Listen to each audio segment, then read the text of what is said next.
The Seraphims are stronger than Kaido.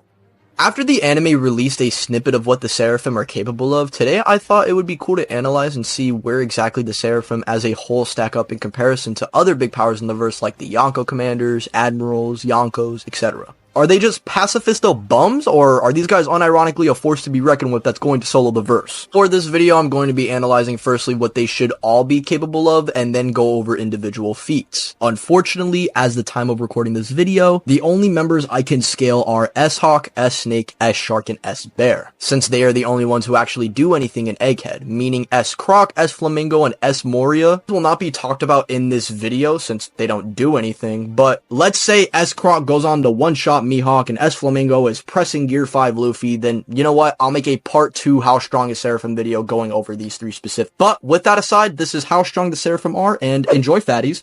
So the Seraphim on their own are supposed to replace the Shichibukai / Warlord system, with them being stated to be the strongest form of humanity and were designed to be weapons for the Navy and threats to the Straw Hats. This is really interesting since this does give us an idea for what the baseline requirement for the Seraphim strength should be, which should at least be on par if not stronger than that of the Warlord. Though this is extremely vague since the Warlords have people like Buggy and Mihawk in the same group who literally vary in power to an infinite degree. It should at least mean, though, the threats that the Straw Hats have faced off against in the past should be weaker than this bunch. For example, characters like Kuma or Doflamingo, though Kuma is a little bit more ambiguous because currently he's getting some new scaling, but those guys, as the Seraphim, are just pacifistas on crack. All the 4 Seraphim in scaling all have better feats than pre-time skip Kuma or Doflamingo, which I'll get into a little later in the video. While fighting the group together, it's implied by Zoro that these guys are like fighting King, and if they have their flames on, they are essentially invincible on some Kaido shit. And this isn't even me exaggerating. Zoro legit compares hitting these guys to hitting Kaido.